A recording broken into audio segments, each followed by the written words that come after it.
은혜 받으실 하나님의 말씀은 누가복음 21장 26절에서 28절입니다. 사람들이 세상에 임할 일을 생각하고 무서워하고 기절하니 이는 하늘의 권능이 흔들리겠습니다. 그때 사람들이 인자가 굴물 타고 능력과 큰 영광으로 오는 것을 보리라. 이런 일이 되기를 시작하거든 일어나 너희를 들라 너희 성량이 가까웠느니라 하시더라. 아멘. 할렐루야. 오늘도 그리스도 예수 안에서 좋은 일이 일어날 줄 믿습니다. 누가복음 21장 26절에서 28절 말씀을 근거로 해서 예언과 성취 사이에서 이런 제목으로 함께 은혜 나누는 시간 갖도록 하겠습니다.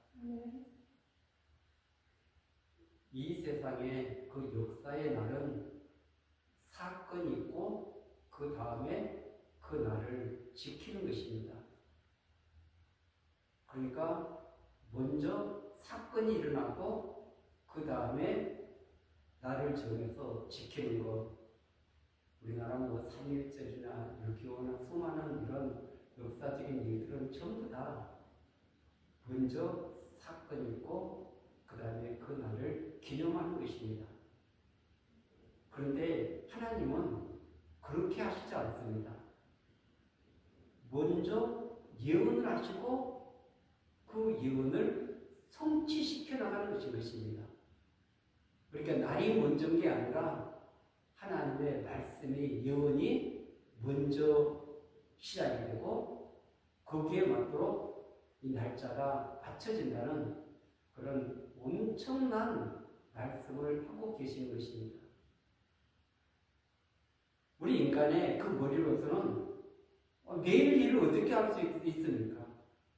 그런데 그 하나님은 창세 전에 모든 것을 계획하신 분이십니다. 그리고 그 계획하신 바를 이렇게 이루어 나가시는 이런 우리가 상상할 수 없는 이런 전능하신 분을 우리는 하나님 아버지로 모시고 계시는 것입니다. 그러니까 이 절기에 대해서 레위기 23장에 나와 있습니다. 23장에 나와 있는데 23장 2절에 보면은 이스라엘 자손에게 말하여 이르라 이것이 나의 절기들이니 너희가 성의로 공포할 여호와의 절기들이니라. 아멘. 나의 절기, 여호와의 절기. 이 절기가 히브리어로 모에도라는 말인데 만나기로 약속을 정하다는 말씀인 것입니다. 그러니까 지금 이 절기를 정해놓고 그 하나님이 그 예수 그리스도가 찾아오신다는 것입니다. 이 6월절에서 오순절까지 우리 오순절을 뭐 칠칠절 이런 다른 명칭이 있습니다. 그런데 그것이 봄절기입니다. 그리고 가을절기는 나팔절 그리고 대속제일 그 다음에 지금 수장절 이런 절기들이 가을 절기인 것입니다. 그런데 이것을 미리 다 예언해 놨는데 그 예언이 봄절기는 성취된 것입니다. 그런데 아직 완성되지 않는 것은 가을절기. 이 절기는 아직 성취가 안 되고 있는 것입니다. 그런데 예언했으면 반드시 그 절기는 성취되게 되는 줄 믿습니다. 왜냐하면 뭐 몇천 년 전에 절기를 오시고 그 절기가 지금 순차적으로 맞아떨어져 가고 있기 때문에 그렇습니다. 6월절 어린 양으로 오신 예수 그리스도, 구약에서 그렇게 예표했던 양을 잡아서, 어린 양을 잡아서 번제를 드리고 제사를 드리고 했던 그 모든 그 일들이 신약의 예수 그리스도를 통해서 성취가 된 것입니다. 그 십자가를 통해서 그 그리스도의 그 계속의 은혜가 오늘 우리에게 미치고 있는 것입니다. 주님이 찾아오신 것입니다. 그래서 이것은 지금 주님이 오시는 길을 이렇게 하나하나 절기를 통해서 우리에게 알려주고 있는 것입니다. 그 다음에 초실절. 초실절은 그 주님의 부활을 통해서 성취가 되었습니다. 이 땅에 죄로 인해서 모든 사람은 다 죽고 다시 살 수가 없습니다.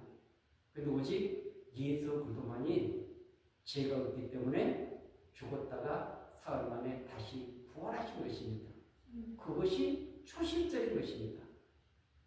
그리고 이 오순절, 초실절로부터 49일이 지난 50일째가 오순절 7일절입니다. 그런데 예수님께서 이렇게 부활하시고 그 다음에 50일째 오순절 성령이 강림하신 것입니다. 이 절기가 다 이미 성취되었습니다. 그분이 약속하신 것은 반드시 이루어진다. 이것을 우리에게 알려주고 있는 것입니다.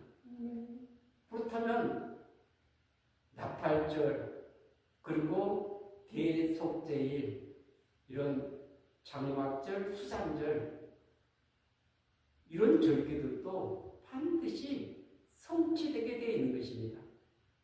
그런데 그것은 가을 절기는 아직 성취가 안 되고 있습니다. 그런데 그 약속들이 반드시 이루어질 것을 성경은 우리에게 말씀하고 있는데 오늘 이 지금 그 주님이 오시는 길을 잘 알지 못하니까 깨닫지 못하니까 준비를 하지 못하고 그리고 어떻게 살아가야 되는가 또 그분 안에서 어떤 열매들을 맺혀야 되는지를 알지 못하는 것입니다. 예수님께서 마태복음 24장에서 그 종말에 대해서 자세하게 설명을 하셨습니다. 그러니까 그것은 지금 예수님께서 그 오시는 길을 말씀하고 있는 것입니다. 그러니까 미래에 일어날 일들을 주님은 말씀하시고 그 말씀대로 이 모든 것들이 성취된다는 것을 우리에게 알려주고 있는 줄 믿습니다. 그런데 이 후반절의 절기, 가을 절기, 나팔절은 주님의 재림과 함께 이 나팔절이 시작이 되는 것입니다. 왜냐하면 주님 오실 때 큰 나팔 소리, 그 새로운 희년을 알리는 이런 나팔을 불면서 주님은 이 땅에 오실 것을 성경은 약속하고 있는 줄 믿습니다.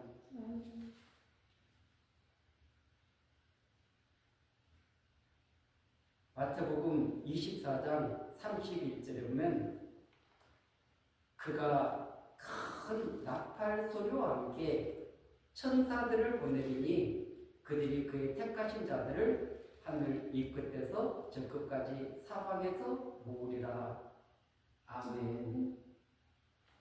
그래서 이 나팔절을 이렇게 말씀하고 있고 그것은 지금 재림과 함께 이루어지는 절기인 것입니다. 그리고 오늘 28절을 한번 보겠습니다. 누가복음 21장 28절. 이런 일이 되기를 시작하거든 일어나 머리를 들라 너희 성량이 가까웠느니라 하시더라. 아멘. 지금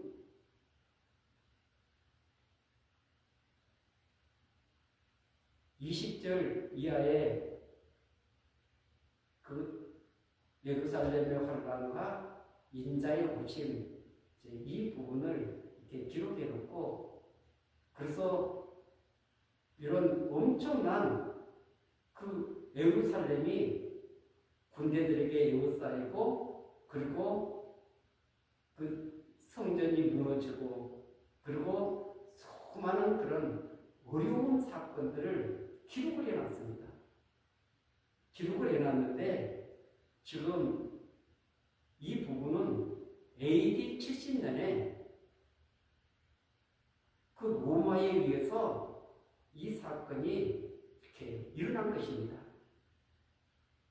그런데 이 사건은 지금 로마의 예루살렘 침공을 통해서 그 성전이 다 무너지고 파괴되는 그 사건으로 끝나는 것이 아니라 또 미래에 있을 주님의 재림 때 일어날 이 사건을 같이 지금 여기서 겹쳐져 있는 것입니다. 그러니까 이 계시가 어느 한 것으로 끝나는 것이 아니라 겹쳐져 있는 이것을 우리가 바르게 이해해야 되는 것입니다. 깨닫는 것입니다. 많은 분들이 AD 70년에 끝나지 않았느냐. 그러나 주님 재림 때 반드시 그 대환란을 통해서 이 사건이 일어날 것을 우리는 알게 되는 것입니다. 왜 그렇습니까? 오늘 그 28절에 이런 일이 되기를 시작하거든 일어나 머리를 들라 너희 속량이 가까웠느니라 하시더라. 아멘. 지금 이 사건은 그 주님이 구름을 타고 능력과 큰 영광으로는 이 재림을 보여주고 있기 때문에 그런 것입니다. 그렇기 때문에 이 뒤후반절을 보면은 그 주님께서 이 마지막 그 구름을 타고 이런 정말 영광스러운 모습으로 이 땅에 오시게 되는데 이런 일이 되기를 시작하거든. 아멘. 그때 머리를 들라는 것입니다. 우리가 때로는 이 땅에 하나님의 자녀로 살아가면서도 수많은 고난도 아픔도 수많은 좋은 일도 우리가 걸어가지 않습니까? 왜냐하면 주님의 말씀을 따라 걸어가야 되는 그 길은 쉬운 길이 아닙니다. 그리고 평탄한 길이 아닌 것입니다. 그 말씀을 따라가는 것은 거슬러 가는 길이기 때문에 굉장히 힘들고 부담스럽고 또 고통스러운 많은 일들이 우리가 수반되게 되는데 그런데 오늘 본문은 일어나 머리를 들라. 아멘. 그래서 주님이 이제 나타나시니까 그 사랑하는 백성들이 머리를 들 수밖에 없죠. 근데 오늘 너희 속량이 가까웠느니라. 여기서 속량이라는 단어를 쓰고 있는 것입니다.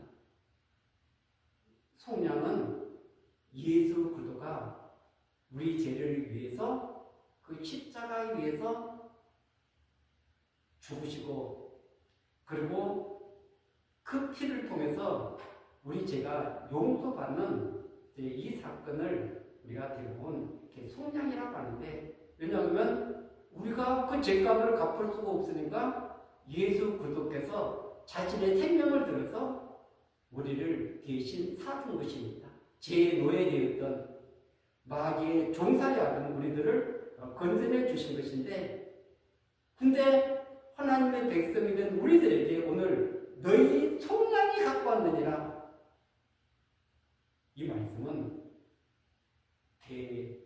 대속죄를 우리에게 말씀하고 있는 것입니다. 이 마지막 그 수장절 그 앞에 있는 대속죄일, 그래서 예수 그리스도께서 그 사랑하는 백성의 그 모든 죄를 마침하고 이렇게 끌어안고 하늘 지성소로 들어가는 이 놀라운 사건이 지금 또 기다리고 있는 것입니다.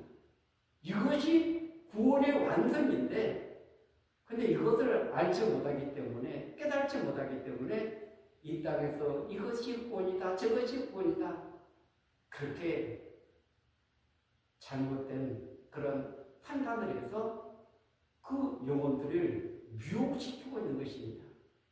구원의 완성은 아직 이루어지지 않았다, 아직 남아있다, 이것을 우리에게 말씀하고 있는 줄 믿습니다.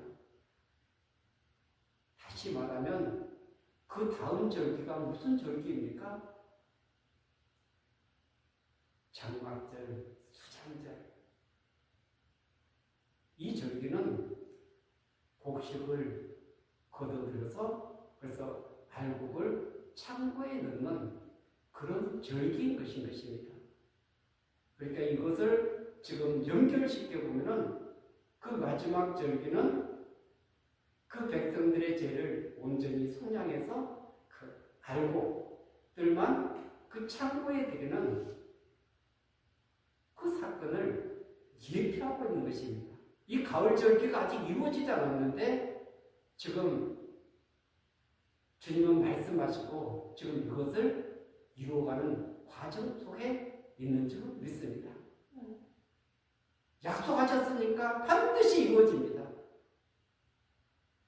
우리가 지난 그 추수감사절 속에서 참 이런 그 알곡에 대해서 이렇게 많이 보게 되는데,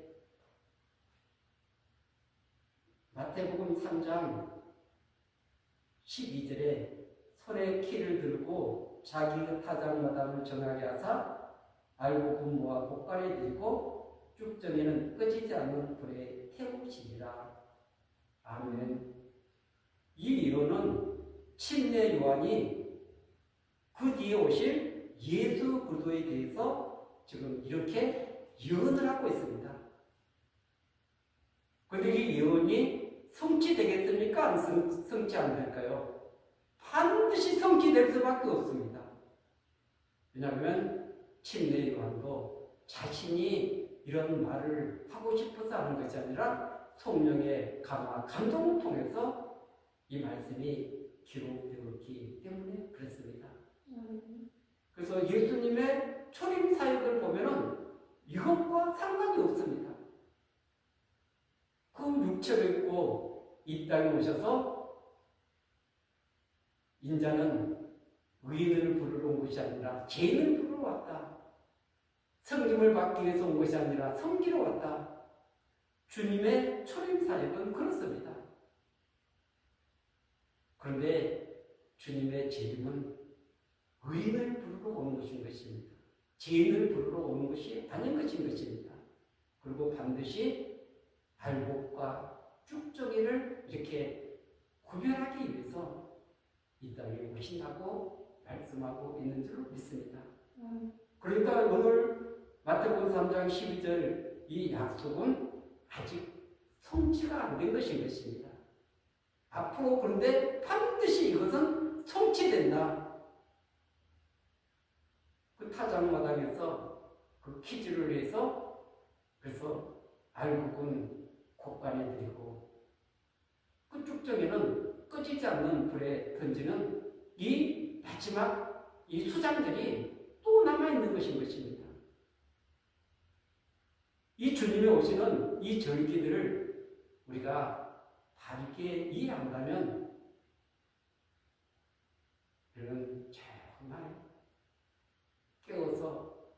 또 이렇게 준비하면서 다른 믿음의 길을 걸어가야 될 줄 믿습니다. 이 신약 성경에 열매가 얼마나 많이 나올지 모릅니다.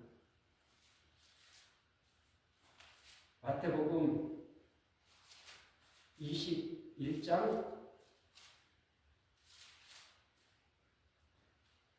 40절에서 43절까지 이제 그 포도원 주인과 농부들의 이런 이야기가 나와 있습니다. 그런데 이 이야기에서 이 결론이 이렇게 나와 있어요. 43절에 보면 그러므로 내가 너희에게 이르노니 하나님의 나라를 너희는 빼앗기고 그 나라에 열매 맺는 백성이 받으리라. 아멘. 그래서 이 악한 자들을 진멸하고 그렇게 지금 이 수많은 여러 가지 비유들을 주님이 이렇게 33절 이하에 말씀하고 있는 것입니다. 그러니까 누가 아버지의 뜻대로 이렇게 살아가는가? 누가 열매 맺는 백성인가? 지금 이 부분을 우리에게 알려주고 있는 것입니다. 그래서 우리 신앙생활이 그냥 하루하루 또 오늘 하루 지나갔네. 그것이 아닌 것입니다. 날마다 말씀 안에서 성령 안에서 자라가야 되는 것입니다. 그리고 씨앗이 그 말씀의 씨앗이 심겨져서 자라나서 반드시 좋은 땅이 되어서 열매 맺는 그 백성이 하늘 아이국 창고에 들어가는 줄로 믿습니다.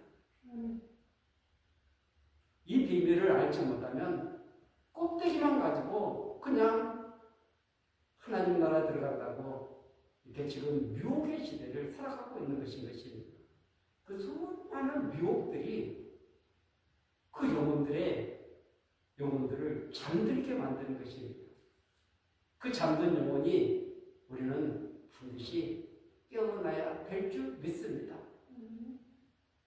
주님의 예언은 어떤 것이고 그리고 그 성취는 어떻게 이루어지는지를 알게 되면은 깨닫게 되면은 이것이 얼마나 큰 깊이 있는 이 신앙생활인가 이것을 알게 되는 것입니다.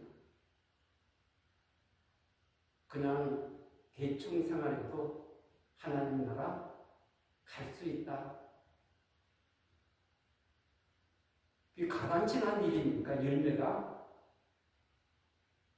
저 얘기가 아닙니다. 저도 이 성경을 조금 깊이 깨달아가다 보니까 많은 그 주님의 마음이 이렇게 깨달아지기 시작한 것입니다. 주님께서는 반드시 다시 오십니다. 그 예언대로, 그 약속대로 그 일들은 반드시 성취되게 될 줄 믿습니다. 그 요한계시록 1장에 보면은 주님의 그 재림의 장면들이 나와 있습니다. 1장에서 먼저 이렇게 주님이 어떤 모습으로 이렇게 오시는가? 7절에 보면 볼지어다 그가 구름을 타고 오시리라. 각 사람의 눈이 그를 보겠고 그를 찌른 자도 또 볼 것이요 땅에 있는 모든 족속이 그로 말미암아 애곡하리니 그러하리라. 아멘. 그러면서 지금 그 주님의 모습을 그리고 있습니다. 그것이 13절 이하에 보면은 촛대 사이에 인자 같은 이가 가죽 걸린 옷을 입고 가슴에 금띠를 띠고 그 머리와 털의 희기가 흰 양 털 같고 누군 같으면 그의 눈은 불꽃 같고 그의 발은 풀무불에 달려난 빛난 주석 같고 그의 음성은 많은 물소리와 같으며 그 오른손에 7별이 있고 그 입에서 좌우에 날성검이 나오고 그 얼굴은 해가 힘있게 비치는 것 같더라. 아멘. 사도 요한은 주님과 함께 3년 반 동안 동고동락했던 그런 사도였습니다. 그런데 예수님의 이 재림의 모습을 보고 너무나 놀랐습니다. 그래서 그 17절에 보면 내가 볼 때 그 발 앞에 엎드러져 죽은 자 같이 되매 그가 오른손을 내게 얻고 이르시되 두려워하지 말라 나는 처음이요 마지막이니 아멘. 그 주님의 재림의 모습은 초림과는 상상할 수 없는 엄청난 모습으로 이 땅에 다시 오실 것을 우리에게 말씀하고 있는 줄로 믿습니다. 18절은 곧 살아있는 자라 내가 전에 죽었었노라 볼지어다 이제 세세토록 살아있어 사망과 음부의 열쇠를 가졌노니 아멘. 그 주님은 살아계시는 분입니다. 그뿐만 아니라 사망 음부의 열쇠가 주님의 손에 있는 것이 사단의 손에 있는 것이 아닌 것입니다. 주님은 부활의 몸으로 승리해서 하나님 보좌 우편에 앉아 계시는 것입니다. 그 영원한 왕이 만왕의 왕이 지금 온 세상을 다시 이렇게 새 땅을 예비해 놓으시고 그 백성들을 모으기 위해서 다시 오신다고 우리에게 약속하고 있는 줄로 믿습니다. 이 약속 앞에 우리는 정말 이렇게 깨어 있어야 되는데 우리 누가복음 21장 34절에서 36절까지 보면은 너희는 스스로 조심하라. 그렇지 않으면 방탕함과 술 취함과 생활의 염려로 마음이 돌아해지고 뜻밖의 그날이 될것 같이 너에게 임하리라. 이날은 온 지구상에 가는 모든 사람에게 임하리라. 이러므로 너희는 장차 올 이 모든 일을 능히 피하고 인자 앞에서도 항상 기도하며 깨어 있으라 하시니라. 아멘. 항상 깨어 있어 기도하며 또 그 오실 그 주님을 맞이할 수 있는 준비된 저와 여러분들이 되시기를 예수 그리스도 이름으로 간절히 축원드리겠습니다. 아멘.